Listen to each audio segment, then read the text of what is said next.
Chers amis, prenez un instant pour réfléchir à cette question essentielle. Êtes-vous vraiment connecté à votre moi intérieur? Dans cette vidéo, nous allons explorer ensemble les secrets pour atteindre une vie véritablement épanouissante en puisant dans la sagesse intérieure. Si notre contenu vous apporte de la valeur, n'hésitez pas à aimer cette vidéo et à vous abonner à notre chaîne. C'est une manière précieuse de soutenir notre croissance. La connexion avec notre moi intérieur est une quête millénaire qui nous permet de découvrir notre force véritable, ainsi que d'accéder à une paix durable. Cette quête n'est pas simplement philosophique, mais profondément pratique. Pour atteindre cet état de connexion, il faut, avant tout, accepter le silence et la solitude. Les philosophes stoïques enseignaient que la sagesse naît dans les moments de recueillement, loin des distractions du monde moderne. Ils préconisaient de s'élever au-dessus des désirs matériels et de simplifier notre vie pour clarifier notre esprit. En nous isolant volontairement du vacarme extérieur, nous donnons à notre esprit l'espace nécessaire pour explorer nos pensées et nos émotions les plus profondes. Cette étape initiale est cruciale pour établir un dialogue sincère avec notre âme. Une fois le silence instauré, il devient essentiel de se confronter à ses propres pensées. C'est souvent une épreuve redoutée, mais nécessaire. Le stoïcisme nous incite à observer nos pensées sans jugement, à les analyser rationnellement. Cette introspection méthodique permet de distinguer l'essentiel du superflu, d'identifier nos vraies valeurs et nos convictions profondes. Marcus Aurelius, dans ses Pensées pour moi-même, recommandait de se détacher des influences extérieures pour rester fidèle à notre nature et à nos principes. En adoptant cette posture, nous découvrons la richesse de notre monde intérieur et nous commençons à nous reconnecter véritablement avec nous-mêmes. La compréhension et l'acceptation de nos pensées nous conduisent naturellement à la troisième étape, l'établissement de la discipline intérieure. Cette discipline est la clé pour maintenir une connexion saine et durable avec notre moi intérieur. Les stoïques prônaient une vie de vertu ou arrêté en tant que fondement d'une existence épanouie. Cela signifie développer des habitudes de vie qui renforcent notre intégrité et notre résilience, comme la régularité dans nos pratiques méditatives, l'ascèse et la prise de décisions éthiques. Ainsi, nous construisons une forteresse intérieure inexpugnable contre les vicissitudes de la vie. En nous imposant des règles strictes mais bienveillantes, nous renforçons notre capacité à rester centrés et ancrés dans nos valeurs fondamentales. Enfin, après avoir cultivé le silence, confronté nos pensées et établi une discipline rigoureuse, nous atteignons une connexion profonde avec notre moi intérieur. Cette connexion nous confère une force incroyable et une clarté d'esprit qui nous permet de naviguer à travers les défis de la vie avec un calme stoïque. C'est à travers cette compréhension et cette pratique que nous trouverons non seulement notre force intérieure, mais aussi une sérénité durable. Cultiver cette connexion demande du temps, de la patience et une volonté indéfectible de se connaître soi-même. Les fruits de cette démarche sont inestimables, offrant une vie épanouie en harmonie avec notre véritable nature. Le stoïcisme enseigne que pour connaître la paix intérieure et mener une vie épanouissante, il est essentiel de se connecter profondément avec soi-même.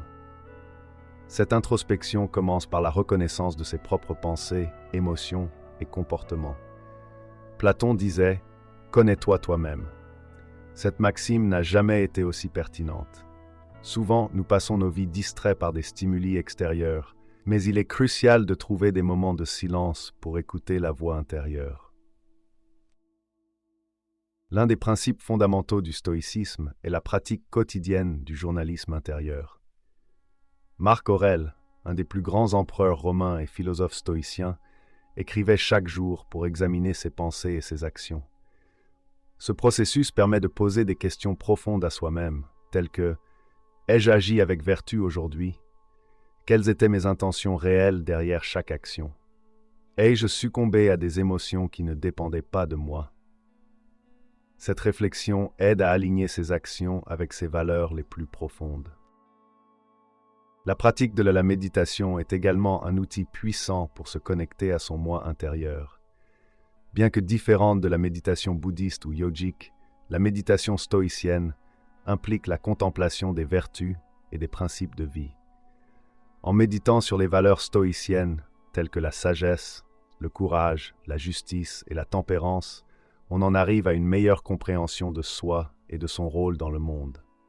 La méditation permet de cultiver la résilience et de renforcer la capacité à rester calme et concentré face aux défis. Le stoïcisme nous enseigne également l'importance d'accepter ce que nous ne pouvons pas contrôler. Les choses extérieures, comme les événements et les actions des autres, échappent à notre influence.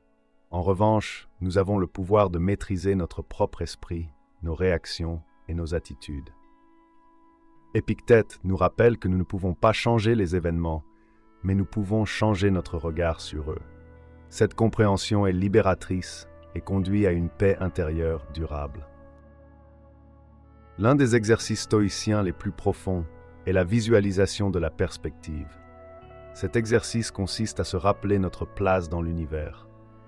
Une vision éloignée et objective de nos propres problèmes nous aide à relativiser et à diminuer leur impact.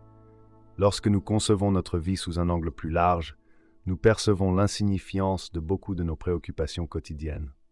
C'est dans cette humilité et cette perspective grandiose que l'on trouve la sérénité. La solitude volontaire est également une méthode privilégiée pour se reconnecter à son moi intérieur. S'isoler volontairement, même quelques minutes par jour, permet de se déconnecter du bruit du monde et d'écouter clairement ses propres pensées. Sénèque parlait des vertus du retrait du monde extérieur pour se retrouver face à lui-même. Ces moments de solitude, lorsqu'ils sont bien utilisés, permettent de clarifier les intentions, de renforcer la volonté et de retrouver l'équilibre intérieur. Enfin, le stoïcisme encourage la gratitude. Être reconnaissant pour ce que l'on a et pour les expériences, bonnes ou mauvaises, est une pratique fondamentale. La gratitude transforme l'esprit et apporte un contentement profond. Marc Aurèle conseillait de remercier à la fois pour les opportunités de croissance qu'apporte la vie et pour les défis qui nous permettent de développer notre caractère.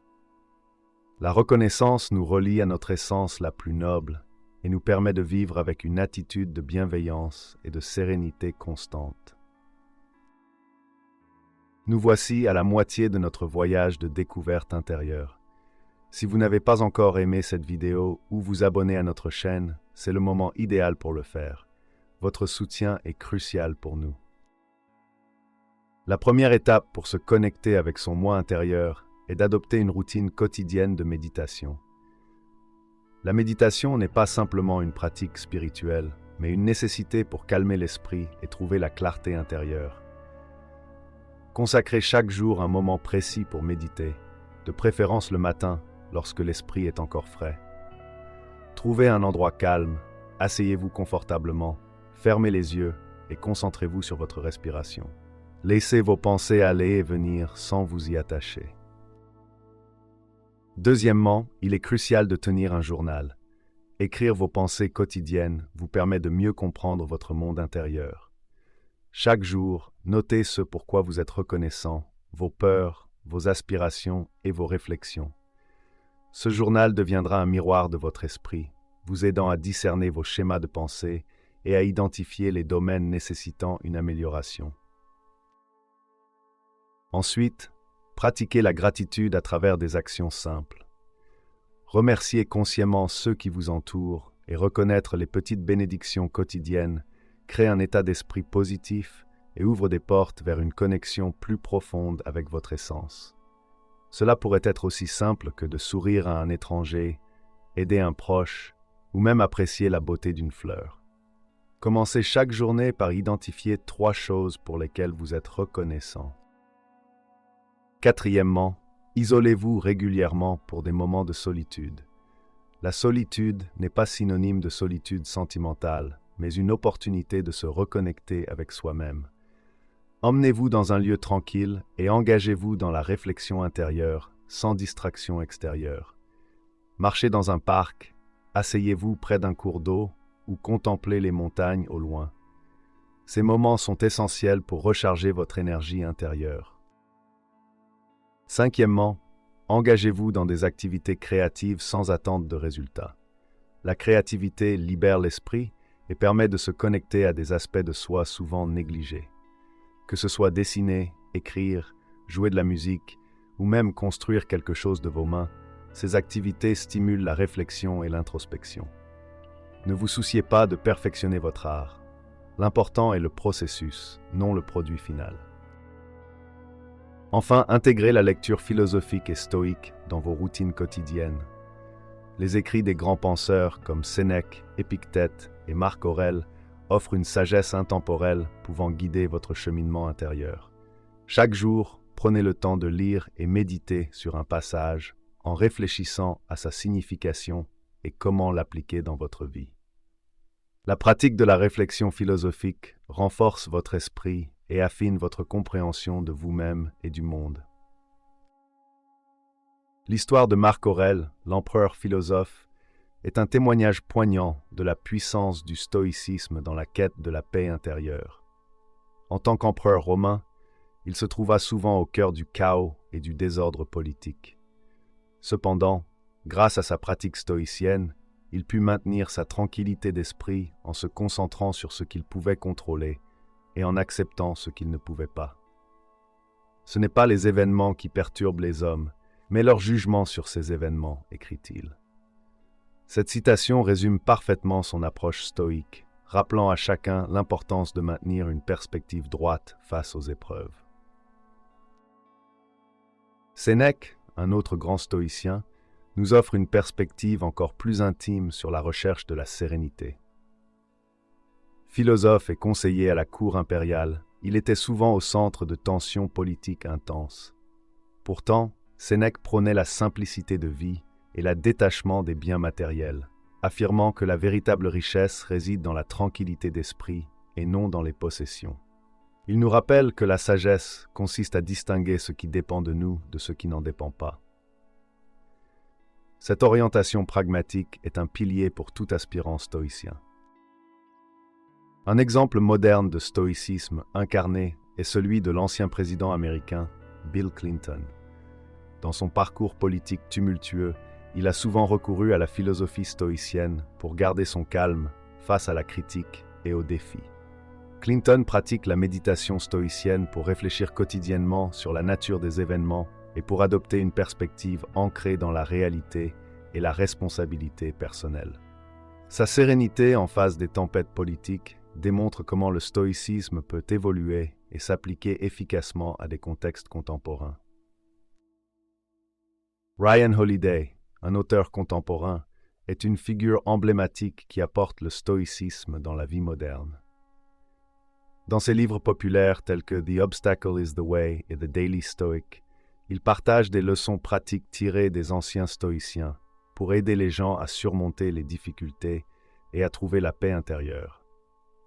Holiday applique les enseignements stoïciens à sa vie quotidienne, travaillant constamment à accepter ce qu'il ne peut pas changer, à trouver le positif dans l'adversité et à se concentrer sur ses propres actions et réactions. Un autre exemple inspirant est celui de Nelson Mandela. Impliqué dans la lutte contre l'apartheid, Mandela a passé 27 ans en prison, durant lesquels il pratiquait les principes stoïciens pour maintenir son esprit invincible. Sa capacité à pardonner ses oppresseurs après sa libération est un témoignage de la puissance de la résilience et de la force intérieure acquise grâce à une perspective stoïque. Mandela nous enseigne l'importance de rester fermement ancré dans nos valeurs, quelles que soient les circonstances. Épictète, un esclave affranchi devenu un important philosophe, illustre parfaitement la capacité à trouver une liberté intérieure indépendamment des circonstances externes. Son enseignement se base sur la conviction que véritablement, seule notre propre attitude et jugement sont sous notre contrôle. Épictète démontrait que la paix intérieure provient non des conditions de vie extérieures, mais de la manière dont nous les percevons. L'histoire de James Stockdale, un officier de la marine américaine, est un exemple frappant de la force du stoïcisme dans des circonstances extrêmes. Capturé et détenu pendant plus de 7 ans durant la guerre du Vietnam, Stockdale s'est tourné vers les enseignements stoïciens pour endurer son emprisonnement. Il se répétait constamment des maximes stoïciennes pour maintenir son calme et son esprit fort. Sa survie et son épanouissement ultérieur sont des preuves éclatantes de la puissance transformatrice du stoïcisme. Thomas Jefferson, l'un des pères fondateurs des États-Unis, était profondément influencé par le stoïcisme. Il croyait fermement en l'idée de s'autodiscipliner et de se libérer des émotions perturbatrices.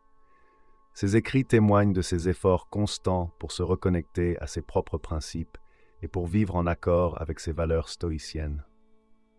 Jefferson nous montre l'importance de la réflexion constante et de l'engagement envers nos propres idéaux pour atteindre une vie épanouissante. Enfin, l'histoire de Viktor Frankl, un survivant de l'Holocauste, est l'une des plus puissantes illustrations de la résilience stoïque.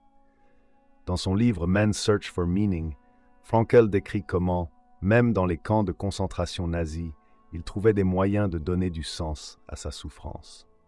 En adoptant une perspective stoïcienne, il a trouvé une incroyable force intérieure. Frankl nous enseigne que même dans les pires situations, nous avons toujours le pouvoir de choisir notre attitude. Maintenir une connexion à vie avec votre moi intérieur demande un engagement constant et une vigilance proactive. Cela implique de cultiver régulièrement des moments de réflexion et de solitude où l'individu peut se retirer des distractions extérieures et se concentrer sur son propre esprit. L'intégration de pratiques stoïciennes, comme la méditation sur la mort, l'examen quotidien et la visualisation négative, peut enrichir cette quête de connaissance de soi et de résilience. En consacrant du temps à l'auto-analyse et à l'introspection, on découvre des couches profondes de soi-même, souvent opaques dans le tumulte quotidien. Cette démarche n'est pas une simple activité ponctuelle, mais un processus continu qui, au fil du temps, renforce notre capacité à naviguer avec sagesse et sérénité à travers les défis de la vie. Il est tout aussi essentiel de rester ouvert aux changements et d'adapter nos pratiques face aux circonstances fluctuantes de la vie. La flexibilité mentale devient alors une compétence cruciale, permettant d'accueillir les défis comme des opportunités de croissance plutôt que des obstacles insurmontables. Le stoïcisme enseigne que la perception est la clé. Notre réaction aux événements façonne notre réalité bien plus que les événements eux-mêmes. Ainsi, développer une vision stoïcienne permet de maintenir une paix intérieure, même dans l'adversité. Continuons à affiner cette perception, à rester ancrés dans la raison et à aligner nos actions avec nos valeurs les plus profondes. C'est par cette harmonie intérieure que nous pouvons véritablement vivre une vie épanouissante. Les connexions sincères et significatives avec notre environnement et les autres peuvent également enrichir notre relation avec nous-mêmes. En étant présents dans chaque interaction et en écoutant attentivement les autres, nous affinons notre capacité à comprendre notre propre nature. Plutôt que de chercher à contrôler ou à changer les autres, cherchons à les comprendre et à apprendre d'eux. Cette approche élargit notre perspective, met en lumière nos biais et nos présupposés et nous rapproche de la sagesse.